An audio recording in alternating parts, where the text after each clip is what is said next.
Once again, I welcome to my education channel HM Study Circle, dear students. आज आम episode रे पिला माने जानिबा सोलार सिस्टम विषय। सोलार सिस्टम ओडिया रे कहले सौरमंडल। तबे सौरमंडल विषय आम जानिबा। तबे सौरमंडल पिला माने काहाको कहिबा? तबे सौरमंडल कहले कोन बुझो? सौरमंडल कहले सूर्य तार 8टी ग्रह। तबे सौरमंडल कहले सौरमंडल कहले कौन बुझा? सूर्य ग्रह ग्रहण पुंज पुंज ओ उपग्रह उपग्रह ओ धूमकेतु को नहीं सौरमंडल गठित। तबे सौरमंडल मुख्य होची पिला माने किए से ना सूर्य। तबे सूर्य तो सौरमंडल मुख्य। सूर्य हेले कौन हला सौरमंडल मुख्य।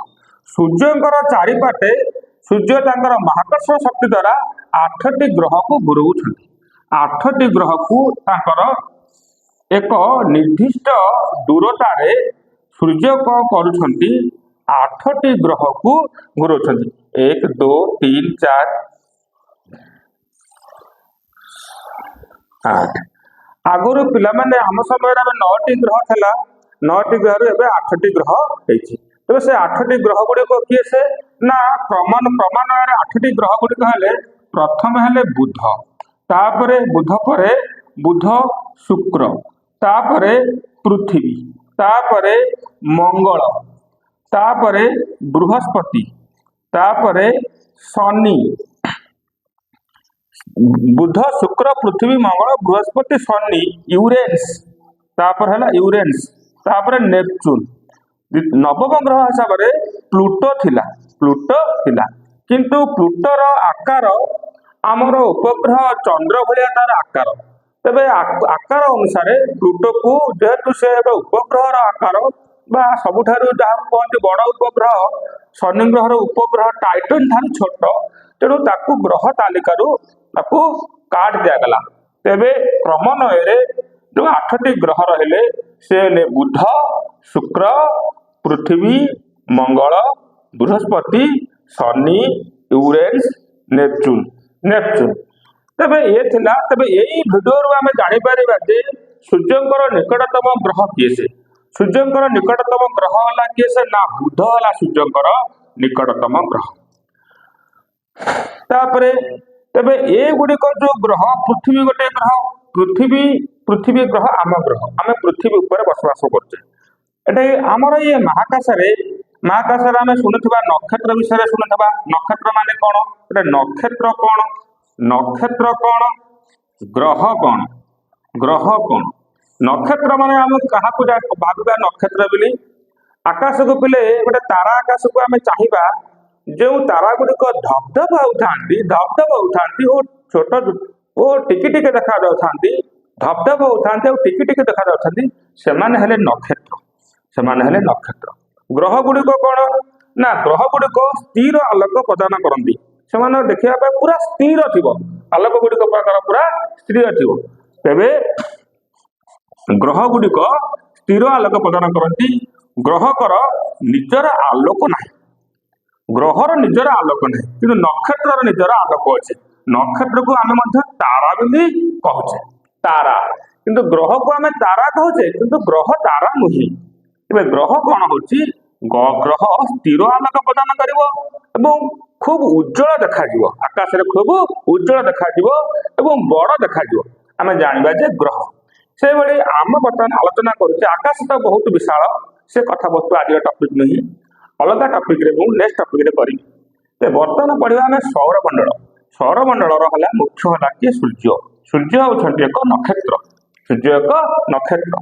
तेबे सूर्यकर आमर जे निकटतम नक्षत्र के थाए से होंदी सूर्य। ये कॉन्सेप्ट आमर क्लियर हैला। ग्रह विषय मध्ये जाइले आमे 8टी जाक ग्रह विषय आमे आलोचना करिबा। तेबे आमे आ गोटे कथा बुझिबा जो दूरतार से अतिक्रम ग्रह माने सूर्य को अतिक्रम करती ताको कुहा जाए कक्षपथ। ପୃଥିବୀ ଥରେ ସୂର୍ଯ୍ୟଙ୍କ ଚାରିପଟେ ଘୁରିବା ପାଇଁ ସମୟ ନିଏ, ପୃଥିବୀର ଟ୍ରାକ୍ ସମୟ ନିଏ ଯେ ନା 365 ଦିନ ସମୟ ନିଏ।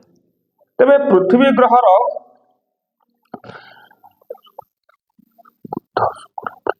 ଗ୍ରହ ହେଲେ କିଏ ସେ ନା ମଙ୍ଗଳ ଗ୍ରହ ହେଲା ଆଉ ଶୁକ୍ର ଗ୍ରହ ହେଲା।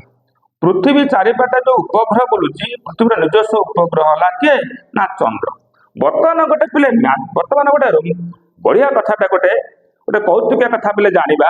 ଆମେ ମାନେ ମଧ୍ୟ ଖାଲି ଆଖିରେ ଆକାଶରେ ଗ୍ରହ ମାନଙ୍କୁ ଦେଖିଦେବା, ଗ୍ରହ ମାନଙ୍କୁ ଜାଣିପାରିବା। ପିଲାମାନେ ତମେ ଯଦି ଖାଲି ଆଖିରେ ବୁଧ ଗ୍ରହକୁ ଦେଖିପାରିବ ଭଲ ଲାଗିବନି, ତମେ ଯଦି ଖାଲି ଆଖିରେ ଶୁକ୍ର ଗ୍ରହକୁ ଦେଖିବ ଭଲ ଲାଗିବନି।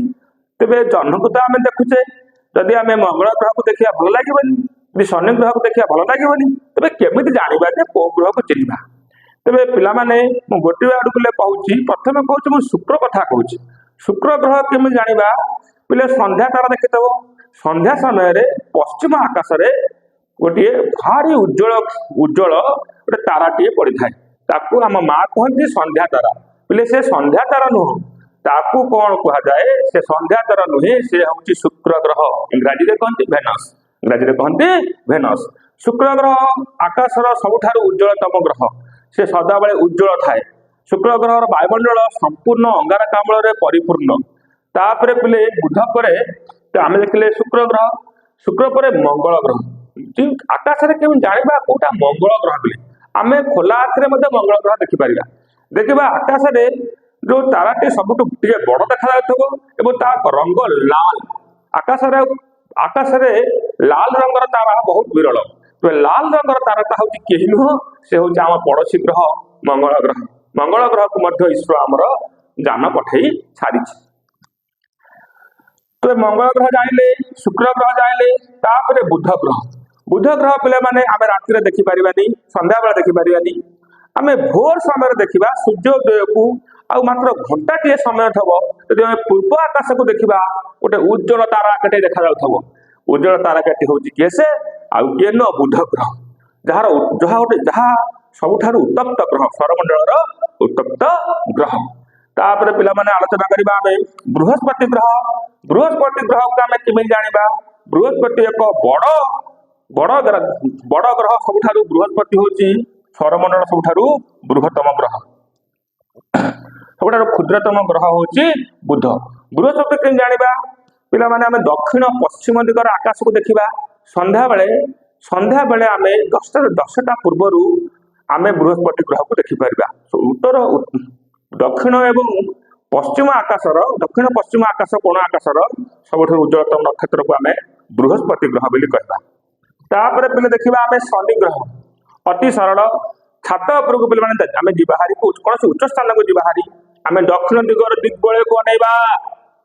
ଦକ୍ଷିଣ ଦିଗର ଦିଗ୍ବଳୟରେ ଏକ ତାରାଟିଏ ଧକ ଧକ ହଉଥିବ, ନାଲି ରଙ୍ଗ ହେଇଯାଉଥିବ, ନେଳି ରଙ୍ଗ ହେଇଯାଉଥିବ, କଳା ରଙ୍ଗ ହେଇଯାଉଥିବ, ଧଳା ରଙ୍ଗ ହେଇଯାଉଥିବ, ହଳଦିଆ ରଙ୍ଗ ହେଇଯାଉଥିବ, ବିଭିନ୍ନ ପ୍ରକାର ରଙ୍ଗ ପରିବର୍ତ୍ତନ କରୁଥିବ।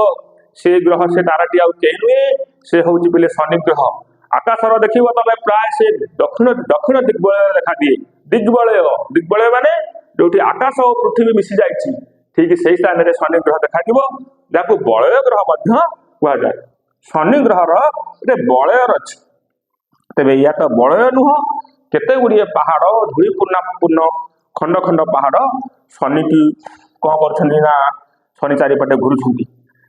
ଶନିର ସର୍ବାଧିକ ଉପଗ୍ରହ ଅଛି। ତେବେ ଆଜି ପାଇଁ ପିଲାମାନେ ଏଇ ଭିଡିଓରେ ଏତିକି। ନେକ୍ସଟ ଭିଡିଓରେ ଆମେ ଆଉ କିଛି କଥା ଜାଣିବା। Thanks for your watching.